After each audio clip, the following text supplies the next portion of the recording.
Hello and welcome, everyone. Everyone. Good morning, good afternoon, good evening. These are going to appear online after this, so I'm never quite certain what the best way to introduce is, but we are so happy to have you here with us today for the official live webinar for Trotec Ruby. My name is Don. I am with Trotec's marketing department. I've been with the company for just over 2 years now, and I am very, very excited to be here with all of you today. If you're watching from, across the globe on YouTube or otherwise, we hope you'll say hello in the chat, introduce yourself, ask us questions, and we hope you are as excited as we are to learn about Ruby. With no further delay, I am going to start to introduce the very talented gentlemen who are sitting around me, who collectively, I think, have all of the expertise here today. I am an absolute novice with Ruby when it compares to these gentlemen around me here. I will start to my camera this way with Alex. How are you, sir? Can you tell us a little about yourself, where you're from, and how long you've been with Trotec? Yep. So hello, everybody. My name is Alex Schikowski. I am with Trotec now actually since almost pretty exactly on the date for 5 years now. Congratulations. Yeah, thank you. And well, here at Trotec, I'm the responsible product manager for Ruby and for our software products. That's fantastic. I'm so happy to have you here. Thank you. You're coming straight from the Austrian headquarters, I believe, if I'm not mistaken. Exactly. Yeah, I'm just sitting here at the application lab next to my Speedy 400. Well, we'll do you the demonstration of Ruby today. Very cool. Very cool. I'm so excited. Also with us, not to be confused, I have a second Alex down just across from me. Alex, how are you, sir? Yeah, I'm good. Thank you very much. My name is also Alex, the small one. The one above me is the big one. I'm the small one. Alexander Schikowski. I've been now with Trotec for 13 years, almost. It's going to be 13 years. And I'm responsible for the product management and product marketing group here at Trotec, and very much involved in software products in Ruby here also. Thank you for having me. Absolutely. We're very fortunate to have you. I think, as I said, you'll find very quickly that if you're going to be asking any questions in the chat, you'll direct them to just an Alex. And either way, you've got a very, very knowledgeable, very helpful person to help you. And last but certainly not least, Peter, who is just below me. How are you, Peter? Hello, thank you, and welcome also from my side. So no chance for me to hide because there is only one Peter right now. That's right. My name is Peter Brandner. I'm with the company now for more than 15 years. Yeah. And I'm responsible for the application lab and the academy. So Alex, the tall Alex, is sitting in my application lab right now, and I'm happy to share this with him. And I'm really glad to be part of it today and help with answers that might come through later.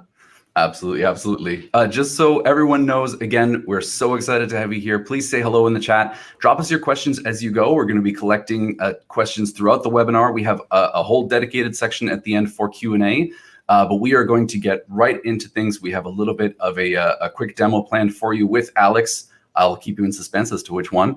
And then we have an exciting actual demonstration of Ruby with a live laser for you coming up after that. And then, as I said, some questions that have been sort of gathered from all over the world from different Ruby users here in the beta, as well as, like I said, some from the chat. So I am very, very excited. Alex, I will hand it over to you. Will you tell us a little bit about Ruby?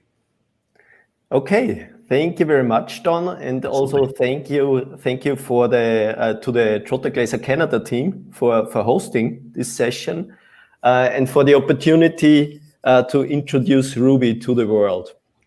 Today we're going to talk and explain a bit why Ruby is there, what Ruby is, and how Ruby actually works.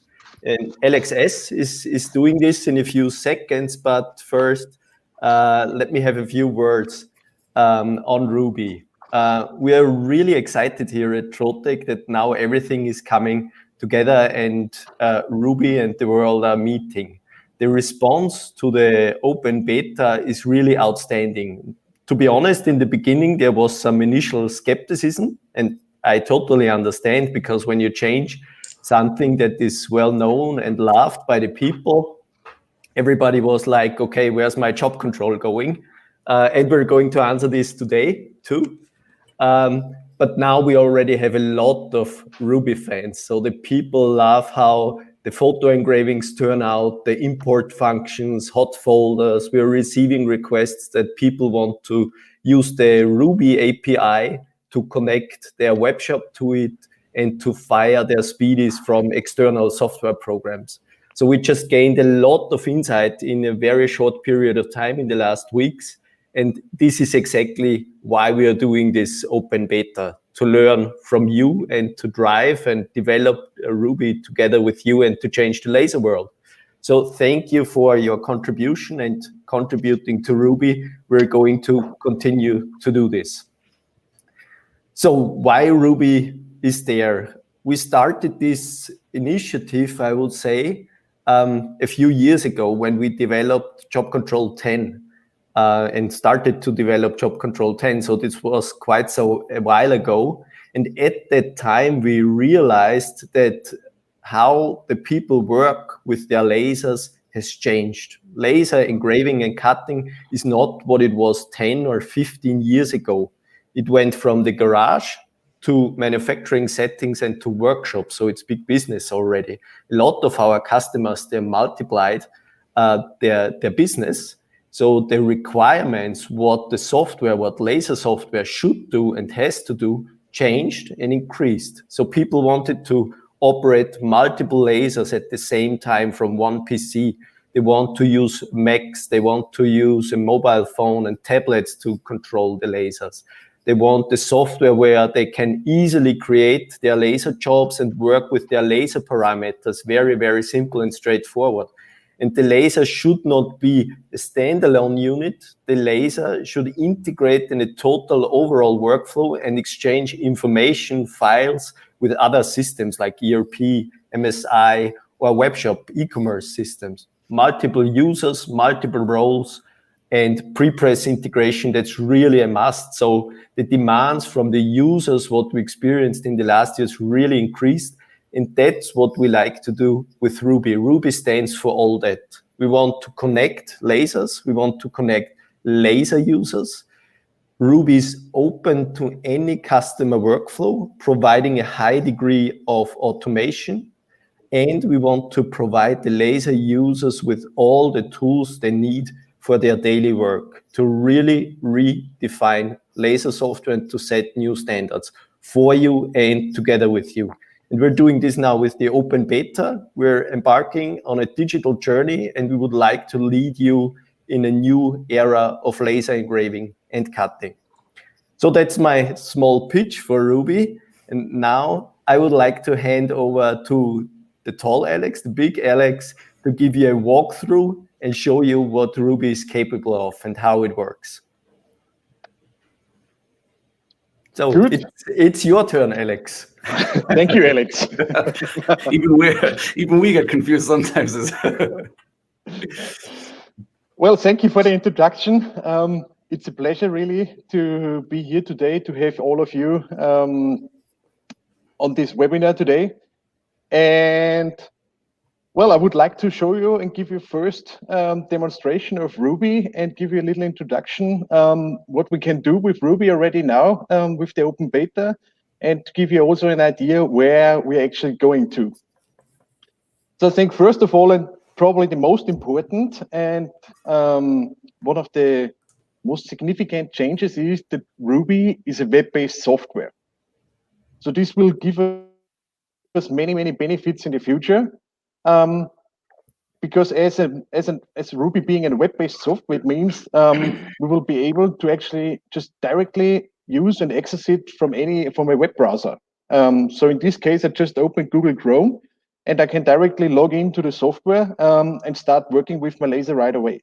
So this means that in future we will be able to really access all data, all information, all customer information from anywhere, anytime. Just online via the internet.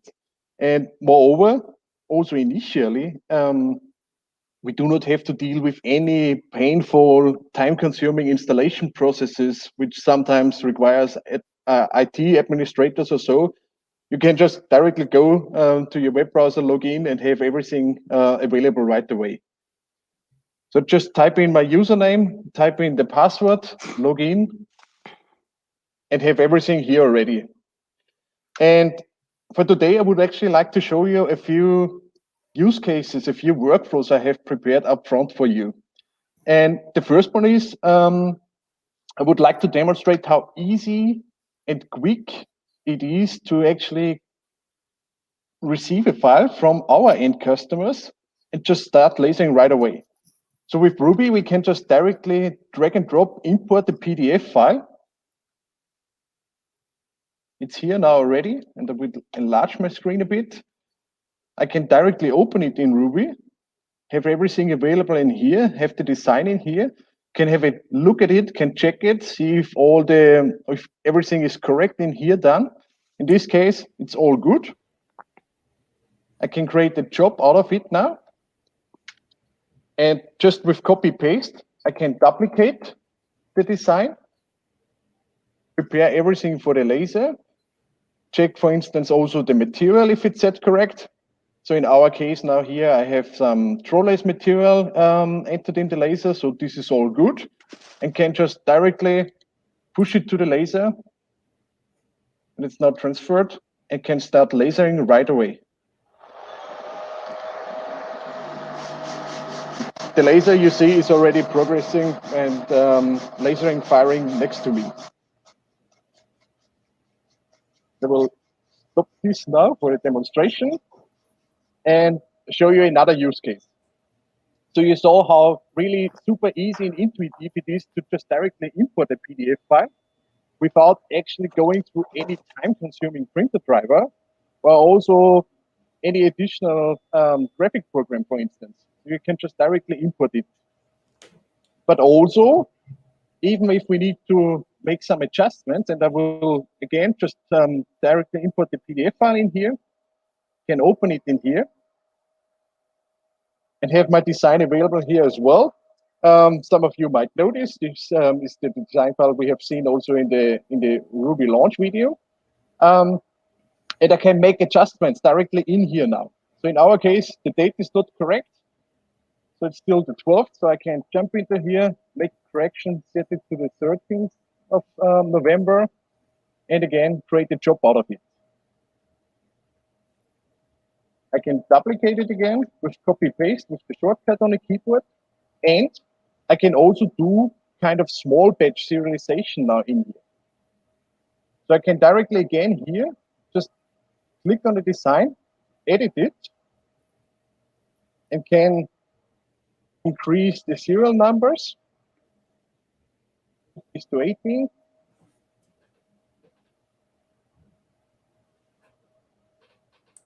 Swing to 19.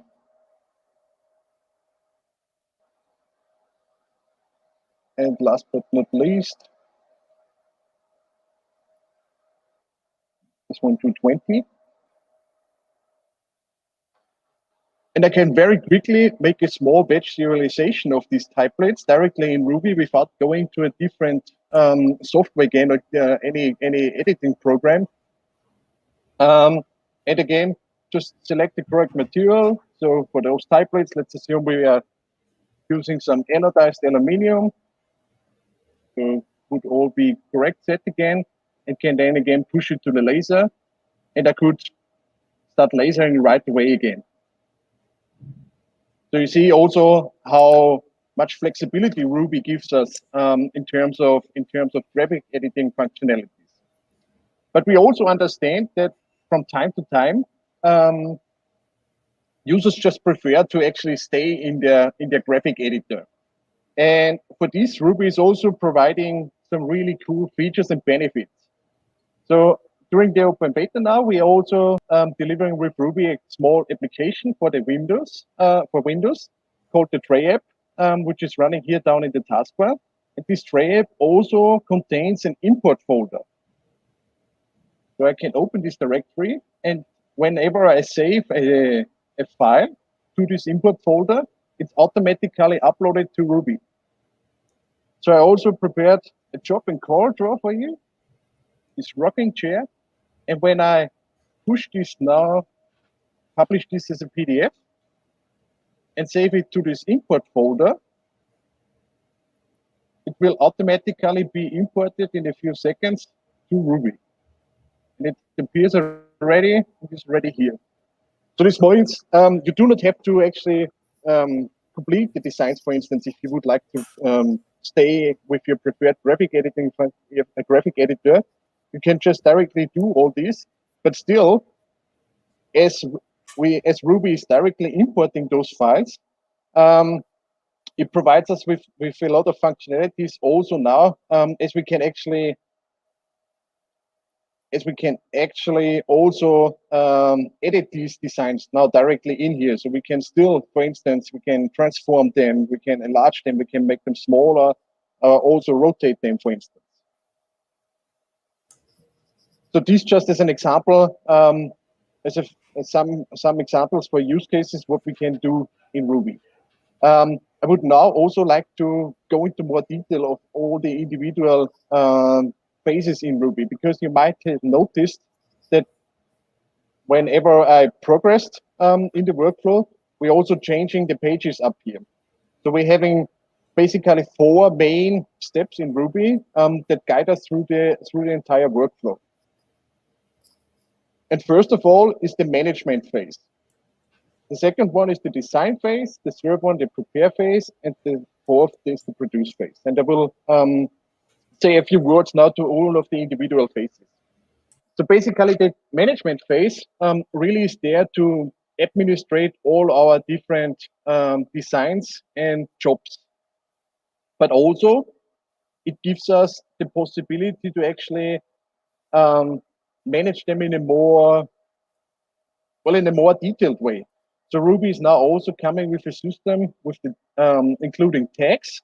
So in the tags we can use to actually attach our jobs with some more information that can be used for enhanced administration, but also for instance for searching and quick identification. So we can, for instance, just attach them with some information on what customer we have made a job for instance, good old John Doe, but also what type of application is it? Is it promotional application? Templates, for instance, as well. And we see here, there's a differentiation between the designs in here and the jobs. And basically designs is all the different files we directly import to Ruby, the pure graphic information.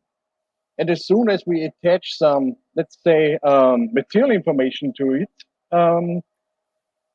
it's becoming automatically a job.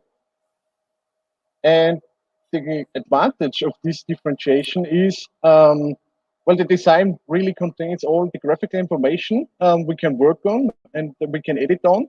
And the job, as it contains the material information, can directly be used from here, from the management phase as well, and to actually work even faster with the laser.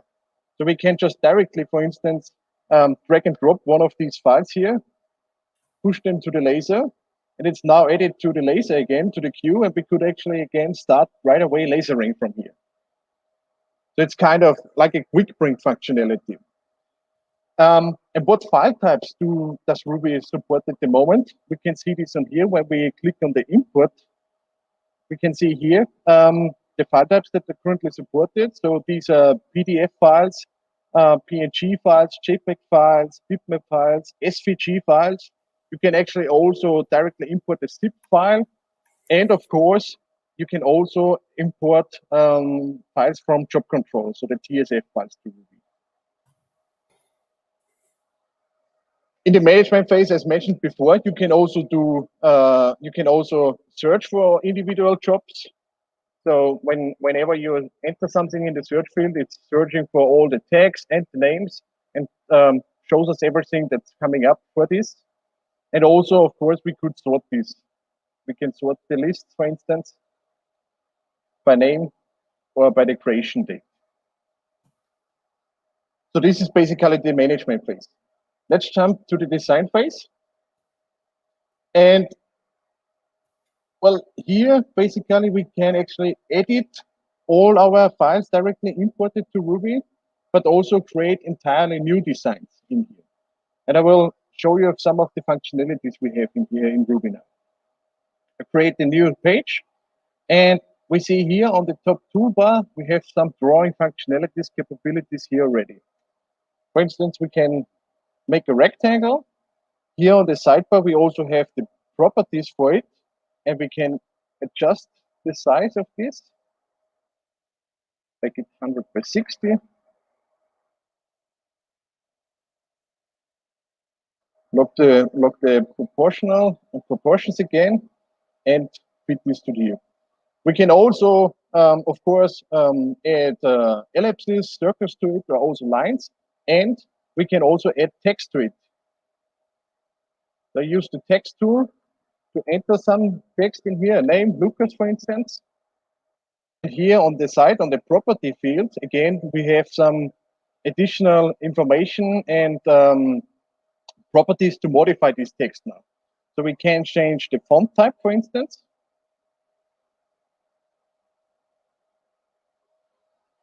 To something like this. We could also make it a bit better, make it a bit bold. And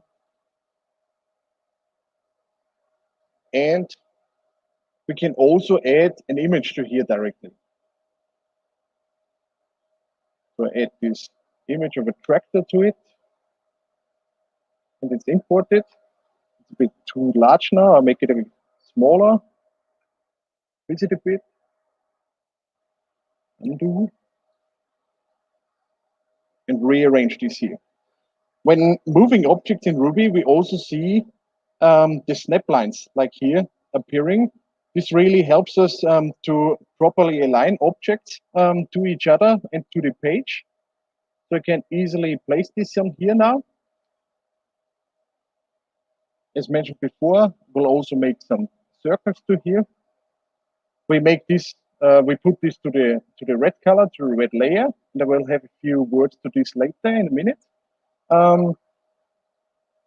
Also, adjust the size, for instance, of it, and place it correctly so we have a hole on our sign later. And again, we can duplicate it just by copy paste by shortcut and move this to here as well. We can directly create and sign a job directly in here in Ruby, for instance. And I mentioned the colors, the layers here on the side, and I'm already saying it, layers and not colors, because Ruby basically in the background, in the backend, is now working with layers. And we know the colors from job control. And why did we change this? Because, well, the colors are still recognized, but they are treated as different layers. And this gives us the possibility now to actually also process and work with CMYK colors, for instance. So Ruby does not require the good old RGB color code defined in job control. You basically can actually use any color now and import it to Ruby, and Ruby will recognize it. And the same is also valid for vector lines, for the line widths, for instance. So it does not need to be in hairline anymore. Ruby will still recognize this, will still recognize an object as a vector.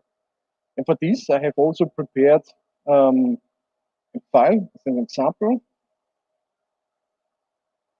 CMYK file. And I just adjusted this file before, and you see now here that Ruby already provides us with some information that the layer basically is here, but it could not be matched to one of the predefined colors. So layer not recognized. But I can just select it here, assign it to the red color, to the red layer, and everything matches here again. Also the red one here, I changed this to CMYK. It's recognized, and I can select it now and assign it to this layer, to the red layer, and all is good and can be processed now by the laser as well. Also, we see here now that this was actually not set as an hairline.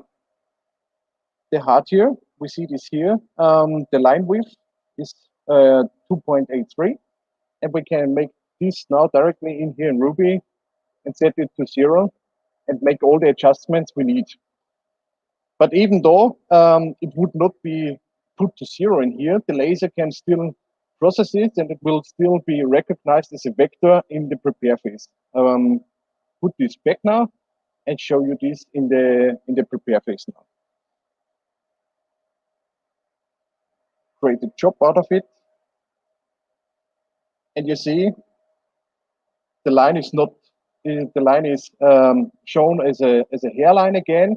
So Ruby recognizes that this is a vector, and you can directly in here via the material properties assign and say this should be treated as a vector, it should be cut, or if it should be actually engraved.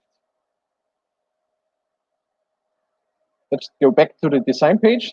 Some more things on here to see and to show. First of all, on the left side, we're also having the design list, which basically contains all the different designs we have stored in Ruby. We can either delete them from here, but also open them from here and start working on them. We can also save them as a new design. So if we want to keep the original one, so we just click on here, save as new design, and it's saved now as a new design. And we can change the name in here. Test, for instance. And as mentioned before, we can also assign them with a tag now.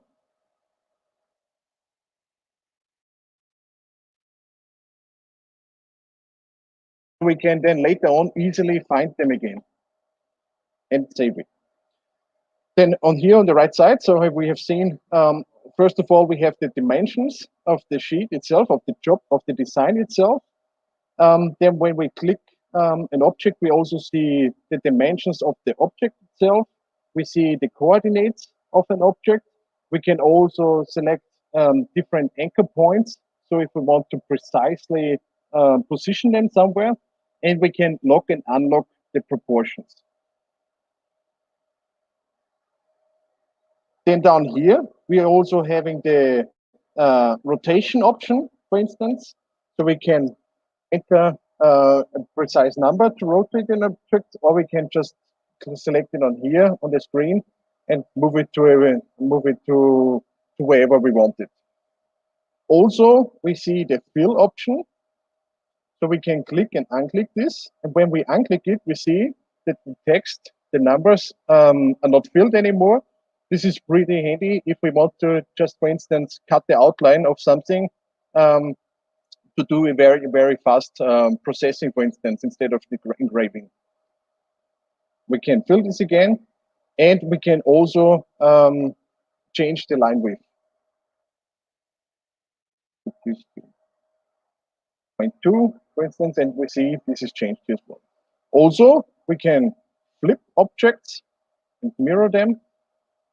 And when I will save this now and go back to the file we made before, when we select an image, for instance, as well, we can also invert them.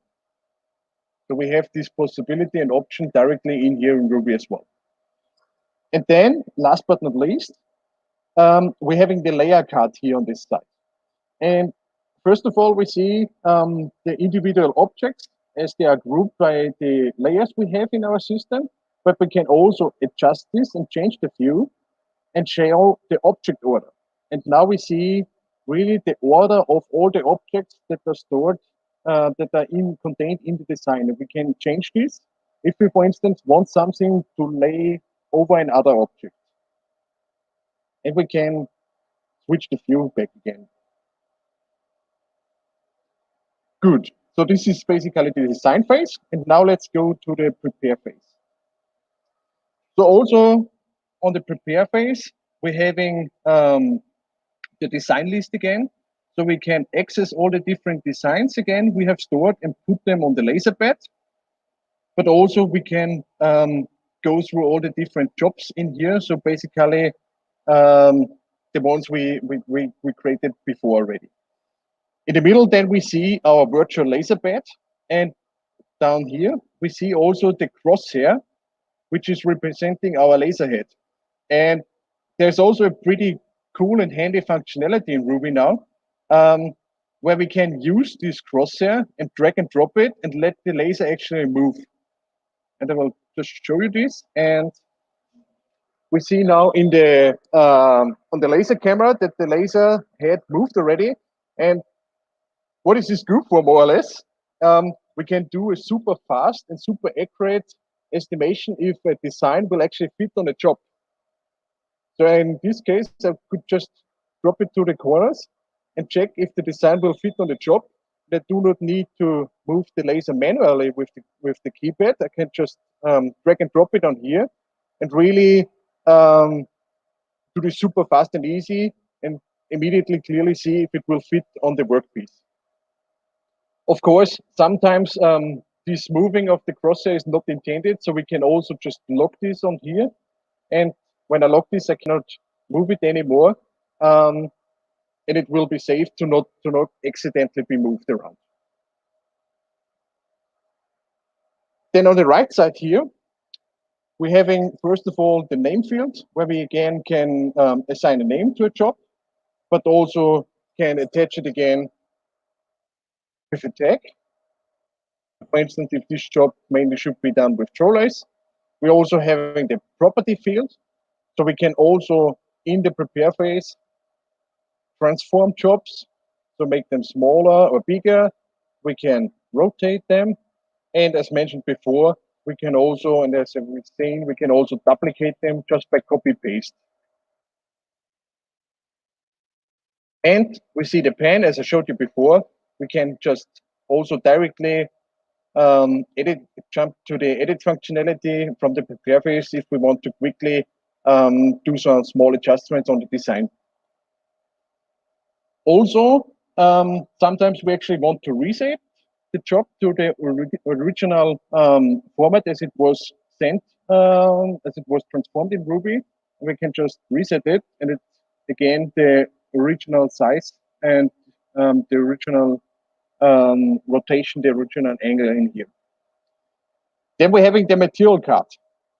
And this is probably one of the most exciting renewals we have in Ruby, because, well, I know that pretty much every one of us, at least for the first time when we got in contact with lasers, we thought, why is this so complicated with the parameters? Why are the laser settings so complicated? I just want to cut some piece of wood, or I just want to do engraving of some wood. I just want to do a dark engraving of some wood.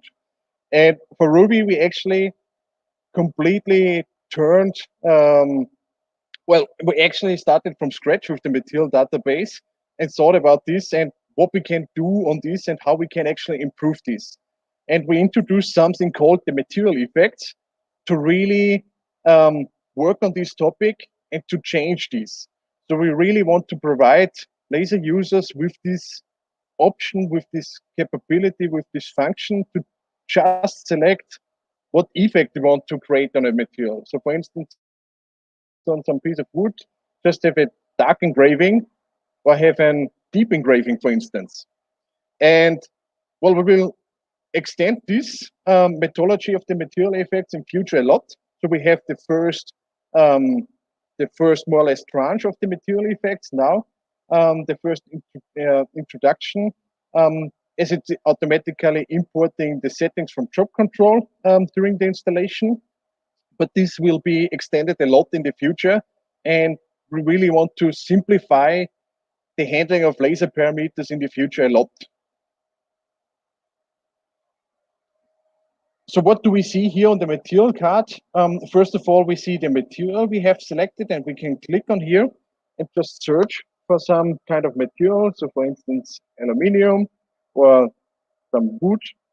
And it shows us all the different materials we have stored in Ruby in the material database for wood. Then underneath, we have all the different material effects that are saved to this material. So in this case, for the trolleys, I have some quality engraving, some speed engraving, a masking effect. I will explain this in a second. And also a quality cut or a speed cut.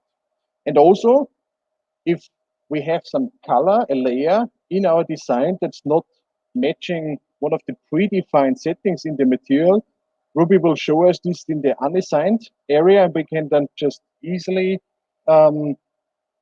assign a layer to a material effect we want. And I think I will show this just quickly. So I select this one here, put this on the blue layer, update the job. And we see now here that it's not shown now here because it's selected as the masking effect now. And if I would unassign it, it's here. And we see it transparent. So we see immediately that it's not being processed. And we can just select it and say this should be a speed engraving, for instance. And we have seen it was assigned to the masking effect before. So what the masking effect does is basically if we have an object that's overlaying another object, we can say this should actually be a masking and not being processed. And just to quickly show you this, I will just very quickly create a design in here, make a circle, fill this with black, draw another circle, put it, for instance, on the blue layer, also fill it, and then position it to here and create a job out of it. And we do see now, because it is assigned to the masking effect, the blue circle is actually covering the black one, and the inner one, so the blue one, is not being engraved, and we can actually create, for instance, a donut with this now. If we assign it to the engraving as well, we see that this area will be engraved as well. Or if we assign it, or if we unassign it, actually, we see that the entire black circle would be engraved. So this also gives us some functionalities and options in the future to create individual designs and how to build up designs. And then underneath, we're also having the processing rules. And in here, there's also a pretty cool feature hidden. So first of all, we have the option and the functionality inner geometries first, as we know from job control. So when we are cutting to actually do the inner geometries, cut them first. But also, Ruby brings a new option now as well, called the skip overlapping cut lines. And some of you actually might know this as common line cutting, as it's often called in the printing industry. And what it does is basically when two cut lines are overlaying, it would only cut them once. So for instance, if I would create a rectangle like this, the cut line now in the middle in between of them will only be cut once. So this, on the one hand, makes the laser process more efficient because we are not cutting redundant lines, but also we can actually really put them border on border the files and save a lot of material as well. And then also we're having the laser card on here, where we actually see some information on the laser we have connected to it, so the X and Y coordinates and also the Z. And then last but not least, we're having the working area card here, where we see all the different designs and objects that are currently placed in my job. And then here at the top, we're having two buttons, the Q and the push to laser. So this is also a renewal in Ruby, that we're actually having a real job queue in Ruby. So when we send something to the laser, it's actually really queued up. So we can then process the job after job, and not like it is currently in job control, that it's more or less a list, but it's really a queue that has a distinct order, where we can process them one after each other. So when I press the Q button, it will just be added to the queue, and always I get these information boxes here at the bottom that provides me with some information what just happened, or I can directly push it to the laser and just push it to the queue and immediately jump to the produce screen and can start lasering right away by just hitting the run button, for instance. So this is the produce screen, and well, what we see here is first of all the queue I just mentioned before. So this is really the order the jobs have been sent to the laser now, and an operator could just now execute one after each other. But also, if I want, I can modify the order in here. If I need to, really push a job forward because it's really immediately and needs to be done for a customer right now, I can just directly select it from here, and could also just start it from here now. If the laser is not running at the moment, but also could change the order for production for the importance. Then we see the name of the job in here. We see the material that is assigned to it, and we see the current status of the laser. So also, if there would be an error or so, any kind of issue, a warning or so, we would also see this on here, and would also get one of the notification boxes we have seen before. Also, we have a preview and a large thumbnail of the job, and we have the elapsed time Ruby the job is running at the moment. So these are basically the 4 main workflow steps we're having in Ruby. And to show you some more on the main menu, I mentioned before the material database. We will jump to this now. So we're having the material database available in here as well. And first of all, we're having all the different materials that are stored in Ruby, but also we're having the material effects in a dedicated list in here. So we see all the different effects that are currently created during the installation of Ruby, but also some custom effects I have created my own for really better distinguishing and processing. Then also we're having more or less the parameters as we know them from job control in here. The power, speed, parts, what laser source, and we can also show advanced settings to really make all the tweaks we need to do to get the best results out of the laser. If we add, for instance, another effect to this material here, we can also say what layer should be assigned to this effect per default. But also we could assign this layer, for instance, to an existing effect and say, okay, black and blue should be quality engraving. Also, we're having the name of the material on here, what can be changed.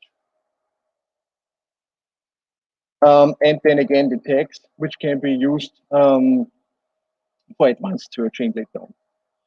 Also, the functionality here is the favorite. So when we click, so when we select the material as a favorite material, this will be the material that is assigned to a job per default when we promote the design to a job, as we have seen before. And then, last but not least, I would like to quickly show you the user management we have in Ruby. So this is also a very handy renewal we introduced.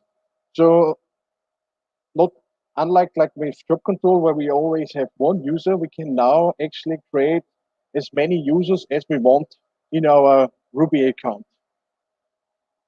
So in this case, I'm already working with my individual user I created before, Alexander Schikowski. So for me, on my system, I have a administrator user, the Ruby user, but I can also create a new user. For instance, for my employee, make a test user.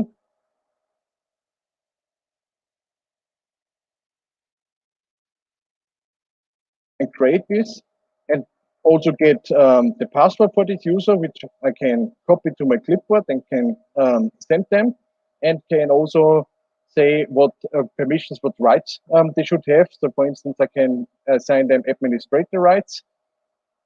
Could also reset the password directly in here in Ruby, but also could remove them. And I could also activate and deactivate them directly from here. Also, what option we have in here is show files from all users. And this can only be changed by an administrator. So what does it do is, Well, as we can have different users in Ruby, we can have all of us can have individual jobs then and designs in Ruby. And if I click this, I can actually see the jobs and designs from other people as well. I cannot modify them, but I can copy them as a copy for myself and can start working on editing on them. Or if I uncheck this, I would not see any files from any other user. So, for instance, if I do not want that, I do not want to see them. And then, not a Ruby function, but one function I would like to mention as well is really the feedback tool we have here in Ruby. If we click on this, we get on a new page, on a new site, on the feedback form. And this is really important for us. So as we launched the closed beta in April already, we have received a lot of feedback from our customers, from the lazy users, which helped us to improve Ruby now for the open beta. And also now again, we really ask everyone to share feedback with us, to develop Ruby together with us, and make it a better product for all laser users. And with this, I'm done with the short demonstration. And well, I think I actually took some time already, and I will hand back now to Don. I mean, thank you so much, Alex. That's fantastic. There were things in there that, I mean, first and foremost, I didn't know. I saw some great questions in the chat. I really wanted to highlight one of the last things that Alex said as we head into our Q&A section, which was about the feedback tool. I'm going to put a little banner here on the bottom of the screen. Oh, it's already even showing. That will give you a link there regardless of where you're watching from in the world. If you just enter that URL into your web browser, you can download the beta copy of Ruby right now if you don't already have it. We're going to go into the Q&A here in just a few minutes. But again, as I said, I want to really highlight something that Alex was talking about at the end of the demonstration there, which was the feedback tool. When you get into the beta and you have the chance to play around with it, please submit your feedback. I mean, especially the team in Austria and these gentlemen you see around me have worked very, very hard to try and make this tool as robust and as perfectly streamlined for everything that you need it to do as possible. But it is absolutely designed with you in mind. For the same reason we're collecting the questions from chat right now, and we have these questions that we've collected from users around the world. It's that we want this to be the best product for you. You know, it's so important to Trotec that we make our customers as profitable as possible, and we continue to make you as efficient as possible. And so if you have any more questions, definitely throw them in the chat. I'm going to get to them, and as many as I possibly can. Keep in mind that all these gentlemen are in Austria, so you can rewatch this webinar online, but we have already asked them to stay late on their Friday, and they were all very willing and happy to do it. But I will say, you know, I don't want to let this run forever because I know we could just keep asking them questions on and on and on. So with no further ado, I will jump right in. But as I said, do not miss out. ruby.troteclaser.com. Download the demo, the beta version, I should say, and definitely give us your feedback. One of the top questions I know we have been getting over the past couple of weeks, and Alex, you briefly touched on this in your demonstration, but I was hoping that perhaps we could sort of really clarify, how can customers run Ruby with a Mac, and will Ruby be Mac compatible? Mm-hmm. Well, that's a very good question, Don. And I know we get this a lot and very often. And well, I can tell as a small teaser that we will have an update very soon. So to be very precise, on the 17th of December, where we will actually provide some functionality on this topic. So we will have some kind of local network capability. So we will provide a feature in Ruby that users can actually really connect to the PC where Ruby is installed from any PC in the network. So this means also from a Mac PC, and basically do all the workflows we have seen now. So do the management, do the design, do the preparation, assign the material, and send it to the laser. And only starting the laser physically needs to be done on the Windows PC then. So that's coming already very soon. That's coming in December. And well, of course, as Ruby is a web-based software, there will also be a full Mac support, full Mac functionality where you do not need to have any Windows PC in your office anymore at all. Yeah. And for the record, I'm on a Windows PC right now. I love my Windows PC, but I will say I think you just made a lot of people around the world very happy. Yes, exactly. Thank you, Thomas. The 17th of December, it's Christmas, early Christmas. I will say another one that we've got sort of repeatedly since even the first videos went live to our YouTube channel is specifically about file formats. I'll maybe ask Alex J if you could sort of touch on the file formats that we have currently Sure. and maybe in the future. Sure. So currently, as Alex S. already said, we started with PDF, SVG, PNG, JPEG, bitmap, and the Trotec file format. But that was a starting point, and we know that it's extremely important to work with CorelDRAW files, DXF, DWG, and AI. So that's on the roadmap. That was a starting point now for us because PDF is very a uniform file format as SVG and PNG is. So starting with it, but CorelDRAW, DXF, and AI, DWG is on the roadmap. So that's coming, and to be fully compatible and have full control over the laser files from design files from Corel and Illustrator is very important to us and our users. So that's coming. It's fantastic. I know my understanding too for choosing some of those file formats as a principal focus was also because they bridge all of those different software programs, of course. Mm-hmm. So you can export a PDF from Photoshop, Illustrator, CorelDRAW. If your customer is going to send you an AI file, you can always request a PDF or a PNG and be able to import it right into your Ruby straight away. Absolutely. Speaking of CorelDRAW, actually, this was one that came up in the office yesterday when we were sort of discussing it. We were so curious to see Alex get to demo the design and the artistic aspects of Ruby. So I assume, we're not phasing out CorelDRAW. We're not expecting that users, it's a very robust tool in Ruby, certainly, but we still have the functionality then to use the design software that we prefer. Well, yeah, we do not aim to replace Corel or Illustrator because, every graphics pro will stick to their Illustrator, and there will always be Corel lovers around, and for a good reason. These are great programs. And I've been working now with Illustrator now for more than 20 years, and I deeply, deeply miss Macromedia freehand. So I can relate to all these discussions very much. But what we see a lot is that new laser users are asking us what the best tool is to create laser jobs and to prepare their files for their laser. And here we're aiming definitely to say Ruby is the weapon of choice here, and we will constantly add functionality to make it easy, straightforward, efficient to prepare and design laser jobs.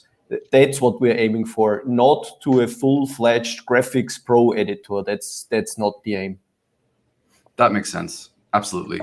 Well, and I know I saw in chat while Alex was doing the demonstration how many people appreciated the ability to fix files directly in Ruby, that, if you get something from a customer that has just this one little tweak that you'd like to make, be it to the line width, be it a small typo, right? That sort of thing, being able to fix those directly in the software is so handy. Absolutely. So if we have users who are excited to download the demo, I have to ask which of our machines are currently supported, which we should expect for the future. As you said, Peter, there's nowhere to run if I ask for a Peter. But you'll be able to tell me I'll throw it to you, which machines are we planning to support? Very good question. And finally, all Trotec lasers are going to be supported by Ruby. The open beta currently supports the Speedy series, so Flex, Fiber, CO2s, some of them going back even into 2001. Yeah. Wow. And the supported product range will grow. Next to come, obviously, then SP series. Right. Okay. That makes sense. So I should ask then, is there any sort of different hardware? I think I actually, yes, I have. So this exact question, is there a different hardware at all needed to run the speedy laser with Ruby, or is it, I mean, stock standard? If it goes back to 2001, I assume pretty easy. No, the answer is very easy. No, it is not. Yeah, and future-proof solutions, that's very important for Trotec, and offer future-proof solutions to our customers. The speedies that are compatible with Job Control 11 also support Ruby. If you are not yet on 11 or have questions, please also get in touch with the local teams. They can help you to get there. 100%. I cannot recommend 11 enough. I'm slightly biased, but I do really like working with Job Control 11 personally. Similarly, I have to ask if you can run Ruby and Job Control in parallel. We had some great questions about importing material settings from Job Control to Ruby, that sort of thing. So just as a baseline, are we able to run both softwares, alongside one another? Yes, you can. You can install and run both packages in parallel, and even switch between the software packages if needed for the one or the other job. And this is also what we do right now, because I'm the biggest machine user at Trotec HQ right now. Yeah. As you said, Alex is in your applications lab at the moment. It's ours. It's a share, absolutely.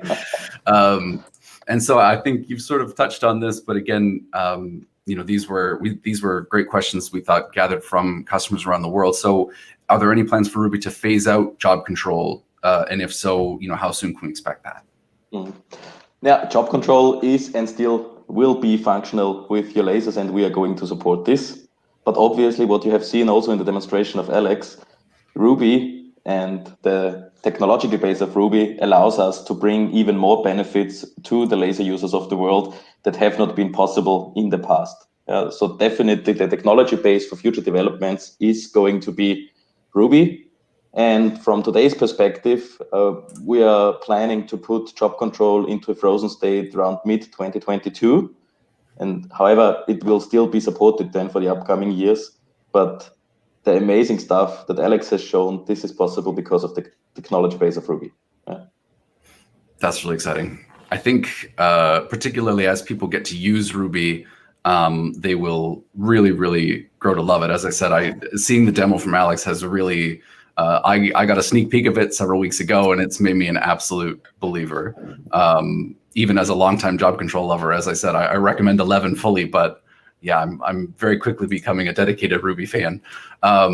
So I have to ask, though, of course, on behalf of the Job Control fanatics like myself, some of the things that are in Job Control sort of already and functioning, things like, of course, the vision camera, the rotary system, are not yet sort of in Ruby. I assume those are on the roadmap for the future. Mm-hmm. That's a very good question. It's not just your or the question of the laser users. It's also my question. Right. And all of the named features and even more, that's already on the list for coming in the next year.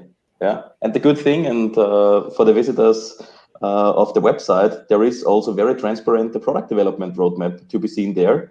And the good thing is also you can see it, you can see what's coming next, and feedback is very important for us at Trotec. Yeah. So everybody's invited to be part of the product development of Ruby. And that's also the reason why we are sharing transparent here the ideas what's coming next. Yeah. But all of the named ones are coming in the next year. 100%. Thank you, Peter. I should let Peter relax. I've put him on the hot seat. I will go back to Alex, if you don't mind. I wanted to point this out because we were able to show the promo video at the beginning of the webinar, and in it you see this fantastic touchscreen display that had everyone here in Canada buzzing that morning that the promo went live. Can you tell me sort of when is that on the roadmap at all for the future of the lasers? Perhaps. Yeah, well, that's exactly why we had it in the video, to get everybody excited and cranked up for this new product coming up. It worked. Yeah, very good, very good. Mid next year, very easy answer. Mid next year. Next year is coming to the speedies. That's awesome. That's awesome. Sort of on a similar point then, we definitely want to throw this one in here about, does Trotec currently have plans, or are we planning to provide a solution for an integrated camera feature? Well, I mean, Trotec was the first laser plotter manufacturer to bring camera systems to laser plotters. We launched the Job Control Vision, but at the time it was called iCut in 2001 already, and Job Control Vision was 2012. And on the speed marker series, on the Galvo systems, we have off-camera systems, so where the camera has the view on the working area, and we have systems where you see with the camera through the Galvo head, so directly on the working area through the laser head. So very sophisticated solutions here, and you definitely can say that we believe in vision systems and the benefit that vision systems bring to laser engraving and cutting. Yes, it's coming. It's coming next year. Next year is going to be a busy. No, it is already busy, because you know what hits the market next year is here now our work and our daily life. Well, I should say I have a question here, and I will go back to Alex in the applications lab. Thank you so much again for the demo. I want to give you some time to just rest and relax. I know it's tough to talk for that long straight, but thank you so much for the demo. It was fantastic. I have to ask, as someone who is deeply connected to the consumables here in Canada, I have to know if it's going to be possible to connect a web shop with Ruby on behalf of all the customers that I know I sell consumables to, who have their own, web shops and web businesses online. Well, that's a very good question. And as I mentioned in the beginning, initially, really, Ruby is a web-based software, and there are many things coming with this. And we really see the future of laser users, of lasering, really as a connected one, and really also kind of Industry 4.0 and all these things are coming to the laser world as well. And one of them clearly is also connectivity with other systems, as you mentioned, web shops. And the good news is, really, with the technology base of Ruby we're having now, as it's being a web-based software, we're also having the interfaces to connect with those systems, like an API, an application programmable interface, which basically every web shop nowadays uses a way as well. To connect with Ruby then, and this will really give us the possibility and the option to fully automate the entire process and really limit the number and minimize the manual input of the entire workflow then. That's fantastic. Okay, I'm going to take that back. I have a few customers I know I need to get a hold of today. Sort of on a similar note then, because it is web-based, should we expect that Ruby will have a network capability as well? Well, we really, as I said, we really see the future and the benefits of this web-based technology. And I mean, it's not just the functionality it will provide us, but also it enables us to really connect laser users, to really connect the laser community. And an integrative part of this as well is, of course, connecting laser machines. So yes, clearly the answer to this is yes, we will have network capability. I teased it already before, we will have some local network capability already in December. There's definitely more to come. We will also be able to control multiple machines, laser machines, in the future as well. So it's definitely going to be exciting times here. That's awesome. Thank you so much, Alex. So this is one, I don't know if I saw this in the chat, but I know it's one I've heard from customers personally. So does Ruby run sort of right in the internet itself, or will there, are there plans for an offline solution potentially down in the roadmap somewhere down the line? Well, currently the open beta is, to some extent, there are online functionalities already there, but you still, install it locally on your Windows 10 PC. But we really strongly believe in this, and see how this will actually benefit laser users in the future.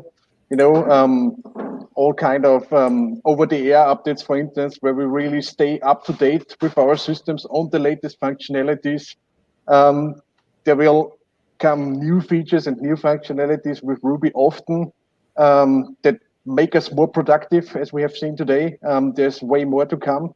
And therefore, we really believe in being connected, being online. So we would like really to go for an online solution where everyone really benefits from continuous updates over the air and being connected with the rest of the world. But also clearly we see that sometimes this is not possible. And the good news is, of course, for those customers as well, where internet access is not possible, we will definitely have a solution available as well. Awesome. I'm very glad to hear it. I think we're getting towards, we're over an hour already, but I have a few more questions I wanted to pass by you. I think one that is very, very important to address certainly is any issues of security. Certainly you've shown some of the robust sort of different, the number of users and things that you can add to the system. In particular, I know there was a customer in the chat who was talking about working with many of his students in the classroom and being able to give each of them an account was fantastic. But, could you touch maybe even just briefly on how, Trotec will address sort of security related concerns perhaps going forward? Well, to be honest, security is really a serious topic here at Trotec as well. And this is treated very important here. So whenever we started with the conception of Ruby, we always had all, different kind of GDPR regulations, rules nowadays in mind to really comply with all of these things. But also we're really using certified technology by Microsoft for exactly those reasons. And also using latest encryption technology to really ensure that all the private data really stays private, and to take this concern away from our customers and really make sure that this is addressed. Wow, I didn't even know that. That's fantastic. Okay, that puts my mind at ease. One of obviously the most important questions, and we've saved the best for last perhaps, do customers have to pay for Ruby? That's, I guess, my turn. Please, Alex, far away. Yeah. Well, now the open beta now obviously is free for download, absolutely. And when we go to the full release, we will also include Ruby to the laser machines. So when you purchase a Trotec laser, Ruby will be included as job control is today with the laser machine.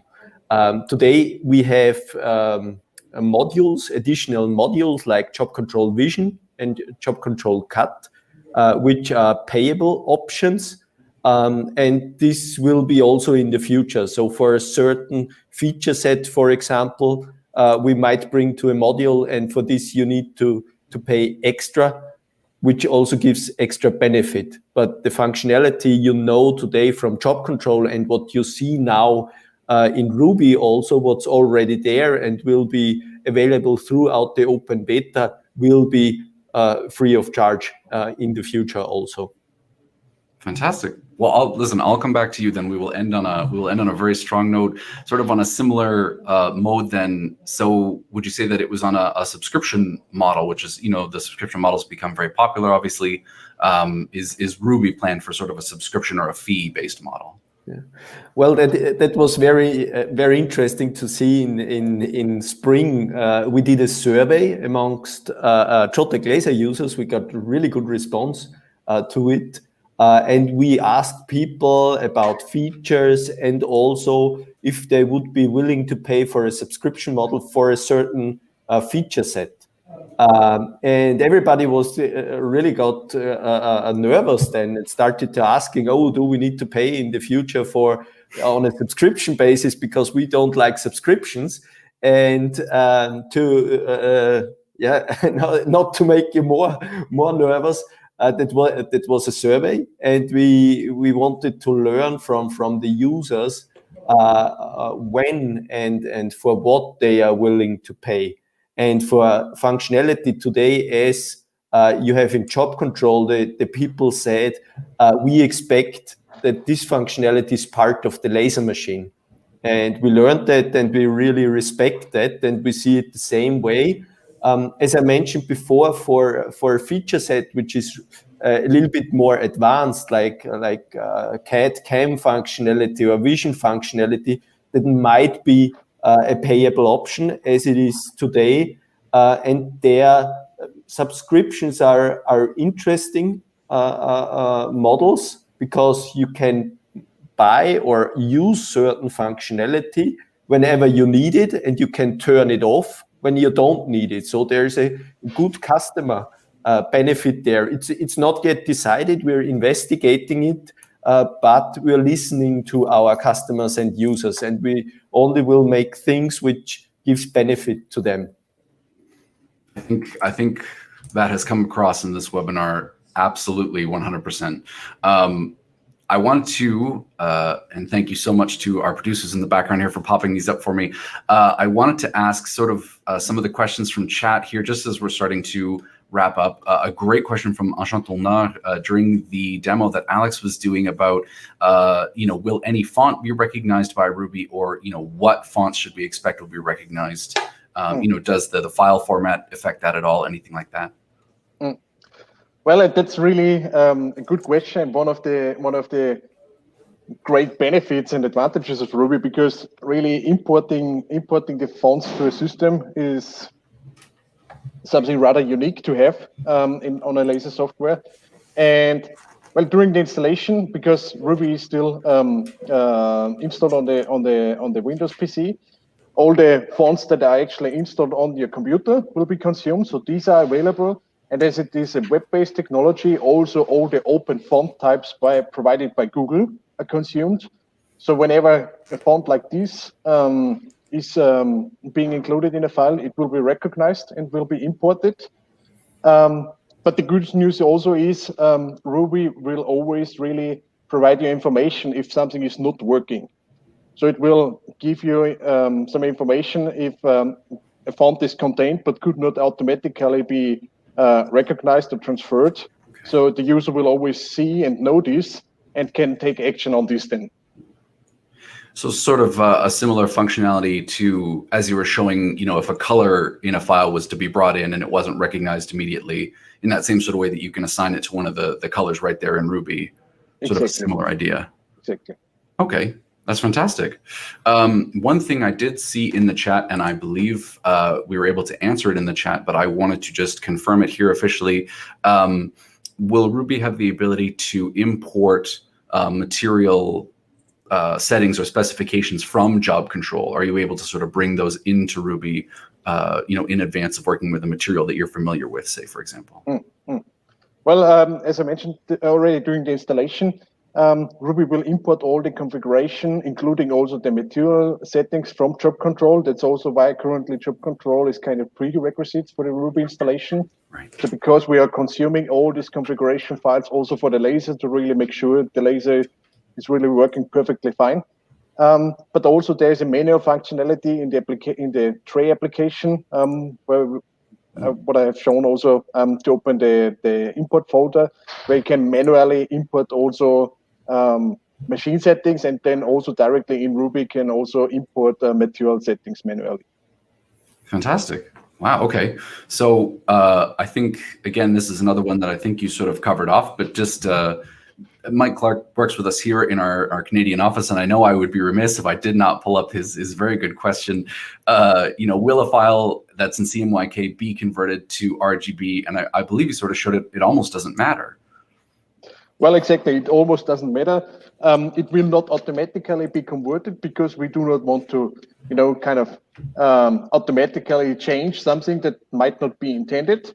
So it will be imported, will be recognized, and the user is informed and will also visually see that it was originally CMYK. And then you can just easily, with one click, put it off one of the default layers to send it to the laser. Perfect. I have a question here that I found that I think you've sort of covered off again, but I just, to state officially, so does Ruby need to be physically installed on each computer that is using it, or is it enough just to have an account with Trotec and with Ruby? Mm-hmm. Well, so as of today with the open beta, this is the case. So we still having this kind of one-to-one relation. So we need one PC to one laser where we install it on. Then, as mentioned in December, there's an update coming where we can basically access this one production PC then from any other PC in the network. And as Alex mentioned and teased, something is coming also with displays on the laser. There will come more where you really do not need to install anything on your computer and just log in via the web browser and start right away. That's fantastic. I'm looking for the question here in chat, but I had a great one that came through from Randy, who asked, will there potentially be a way to automatically, so you were showing in your demonstration where you were adjusting the serial numbers from one piece to the next. Will there potentially be an automated way to sort of set that up as there is, say, with one of our speed marker machines? Well, definitely. So this is really a super important feature. We see this as well. So it's definitely handy to do this kind of small batch serialization, as I've shown before. But definitely, I mean, if we want to fill up the entire work bed with plates and do really serialization with mail merge or so, this is not the perfect solution then. So we definitely need some kind of serialization working with dynamic data, and this is already on the roadmap and will definitely come as well. Perfect. Well, listen, I know, as you said, there is going to be a lot to come. And as Peter mentioned, there's definitely going to be sort of an open roadmap structure to the development of Ruby. But I mean, if there is a particular feature or something that you feel is really, really important and you would like to see as a customer of Trotec, the best thing you can do is download the beta version and send us your feedback. I mean, we're really excited to hear it. It's the #1 thing that we would ask of you. Certainly, if you appreciate the webinar this morning, if you have any other questions, this is going to be posted on YouTube. We invite you to post them there. But the best thing we could ever ask you to do is if you could download it, and give us your feedback. That's the optimal way to see any feature you want to see in Ruby come forth in the future, sort of thing. I think, again, I am going to sort of wrap things up here. I know you three gentlemen have a lot to do. We're obviously very, very busy, both this year and next. Have a big schedule planned. But Alex, and Peter, I want to say thank you again so much for joining us this morning. I know we have a lot of great questions and comments in the chat. We will take some time to go through those at the end for all the great feedback that you guys have left for us. Thank you, everyone out there, for watching, and we hope to hear from you very, very soon with your feedback. And as always, we're here for you. Take care. Have a great day. Bye, everyone.